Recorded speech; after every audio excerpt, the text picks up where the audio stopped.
ಸ್ನೇಹಿತರೆ ಎಲ್ರಿಗೂ ನಮಸ್ಕಾರ. ಶುಂಠಿ ತೋಟ ಸ್ನೇಹಿತರೆ ಸೇಲ್ಗೆ ಇರ್ತಕ್ಕಂಥದ್ದು 3 ಎಕರೆ ಸ್ನೇಹಿತರೆ.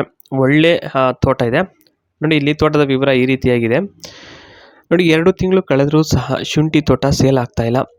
ಇದಕ್ಕೆ ಪ್ರಮುಖ ಕಾರಣವೆಂದರೆ ನಮ್ಮ ಚಿಕ್ಕಿ ಅಂದರೆ ಚಿಕ್ಕಮ್ಮ ಅಂತ ಹೇಳ್ಬಿಟ್ಟು ಆಕೆ ಬೇಕಾಬಿಟ್ಟಿ ರೇಟ್ ಹೇಳುವ ಕಾರಣ ಯಾರು ಕೂಡ ಈ ಒಂದು ಜಮೀನನ್ನು ತೆಗೆದುಕೊಳ್ಳೋಕ್ಕೆ ಮುಂದೆ ಬರ್ತಾ ಇಲ್ಲ.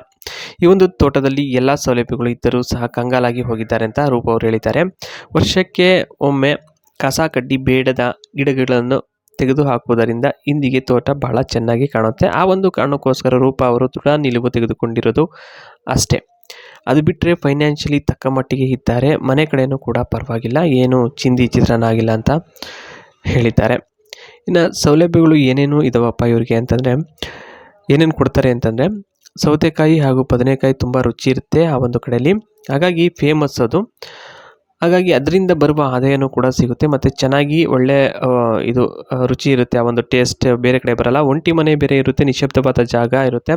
ಕೋಳಿ ಹಾಗೂ ಬೆಕ್ಕು ಬಿಟ್ಟರೆ ಇನ್ನೇನು ಸಹ ಶಬ್ದ ಕೇಳಿಸುವುದಿಲ್ಲ. ಬೇಕಾದರೆ ಒಂದು ತಿಂಗಳವರೆಗೂ ಕೂಡ ಏನಾದರೂ ಬೆಳೆ ಬೆಳೆದುಕೊಂಡು ನಂತರ ಬೇಕಾದರೆ ಒಂದಿಷ್ಟು ಜನರ ಹತ್ತಿರ ಚರ್ಚಿಸಿ ಕ್ರಮ ಕೈಗೊಳ್ಳಬಹುದು.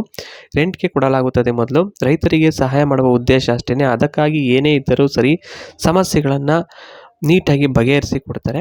ಆ ನಂತರ ಬೇಕಾದರೆ ಜಮೀನನ್ನು ತೆಗೆದುಕೊಳ್ಳೋಕೆ ಒಂದು ನಿರ್ಧಾರವನ್ನು ಮಾಡ್ಬೋದು. ಹೇಳಿ ಕೇಳಿ ವಿಚಾರಿಸಿ ನಂತರ ಅಂತ ಇಲ್ಲಿ ಹೇಳಿರ್ತಕ್ಕಂಥದ್ದು. ಇನ್ನು ತೋಟದ ಬಗ್ಗೆ ಇಲ್ಲಿ ಮಾಹಿತಿ ಹೇಳೋದಾದರೆ ಸ್ನೇಹಿತರೆ, ಇವ್ರದ್ದು ನೋಡಿ, ಇಲ್ಲಿ 2 ನಾಟಿ ಕೋಳಿ ಇದ್ದಾವೆ ಇವರ ಒಂದು ತೋಟದಲ್ಲಿ, ಮತ್ತು ಬಣವೆನೂ ಇದೆ. ಅರ್ಧ ಎಕರೆಗೆ ತೆಂಗು ಹಾಕಿದ್ದಾರೆ ಮತ್ತು 100ರಿಂದ 200 ಗಿಡ, ಆದರೆ ಬೆಳೆ ಬರಲಿಲ್ಲ. ಆ ಒಂದು ಕಾರಣಕ್ಕೋಸ್ಕರ ತೆಗೆದರು.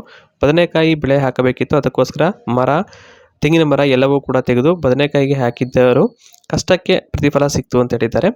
ಇನ್ನು ಮೊದಲು ಜಮೀನು ಮಾಡುವ ಹವ್ಯಾಸ ಇರಬೇಕು ಈ ಒಂದು ಜಮೀನನ್ನು ತೆಗೆದುಕೊಳ್ಳೋಕ್ಕಿಂತ ಮುಂಚೆ ಅಂತ ಹೇಳಿದ್ದಾರೆ. ಓಕೆ.